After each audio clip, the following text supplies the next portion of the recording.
دي سفينة قديمة موجودة جوه المطار تحت، طبعا معمولها تجديد.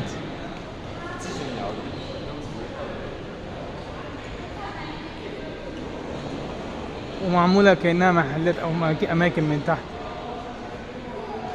أو هي ديكوريشن. تقريبا هي ديكوريشن، يعني شكل ديكوري للسفن القديمة.